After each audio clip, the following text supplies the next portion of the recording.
இந்த வீடியோவில் WOP கன்செப்டில் உள்ள அப்ஸ்ட்ராக்ஷன் பற்றி பார்க்கலாம்.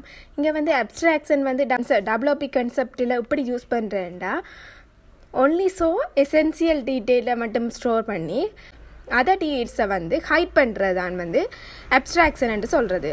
Only so essential detail hide all other details.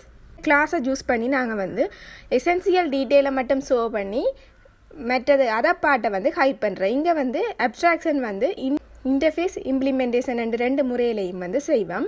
ஒன்று வந்து இன்டர்ஃபேஸில் வந்து own outside class get மெத்தட்டை யூஸ் பண்ணி நாங்கள் இன்டர்ஃபேஸ் எழுதி இம்ப்ளிமெண்டேஷனில் வந்து அவுட் சைடில் இருந்து ஹிடன் பண்ணி நாங்கள் இம்ப்ளிமெண்டேஷன் மூலமாக நாங்கள் அப்ஸ்ட்ராக்ஷனை வந்து செய்து கொள்வோம். இதுதான் அப்ஸ்ட்ராக்ஷனுக்கு ஒரு உதாரணம்.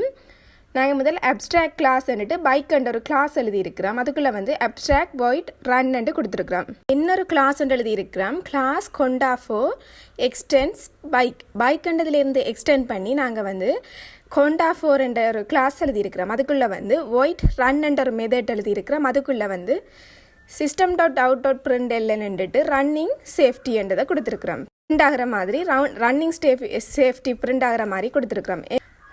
Public static void main string ARG என்று கொடுத்து அதுக்குள்ளே வந்து bike OBJ equal to new கொண்டாஃபோன்னு எழுதியிருக்கிறோம். பிறகு OBJ.run என்று கொடுத்தோம்னா எங்களுக்கு வந்து ரன்னுக்கு எழுதின இந்த மெத்தடில் எழுதின அந்த system.out.println வந்து எங்களுக்கு பிரிண்ட் ஆகும்.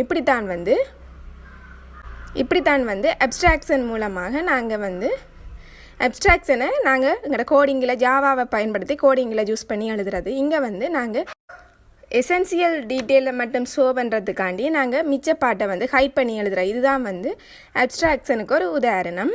இதை வந்து நாங்கள் இப்போ ரன் பண்ணினோம்டா CMDயை ஓப்பன் பண்ணி ரன் பண்ணினோம்டா நாங்கள் ஜாவாசி hondafo.javaன்னு கொடுக்குறோம். என்டர் பண்ணிவிட்டு பிறகு ஜாவா கொண்டாஃபோர்ன்னு கொடுத்து என்டர் பண்ணினோம்னா எங்களுக்கு கம்பைல் ஆகும். ரன்னிங் சேஃப்டின்றது எங்களுக்கு அவுட்புட்டாக வந்திருக்குது. இப்படித்தான் வந்து ஜாவாவை பயன்படுத்தி அப்ஸ்ட்ராக்ஷனில் வந்து கோடிங் எழுதுறது. இது வந்து அப்ஸ்ட்ராக்ஷனுக்கு ஒரு உதாரணம். நாங்கள் ஒன்லி எசென்சியல் டீட்டெயிலை மட்டும் ஸ்டோர் பண்ணி அதை பாட்டை வந்து ஹைட் பண்ணி கோடிங்கில் எழுதுறது தான் வந்து சொல்கிறது அப்ஸ்ட்ராக்ஷன் சொல்கிறது. இங்கே வந்து நாங்கள் ஒரு மெத்தட் எழுதி நாங்கள் இந்த அப்ஸ்ட்ராக்ஷனை செய்திருக்கிறோம். மேலும் இது போன்ற தொடர்ச்சியான வீடியோக்களை பெற எமது சேனலை சப்ஸ்கிரைப் செய்து கொள்ளுங்கள். நன்றி.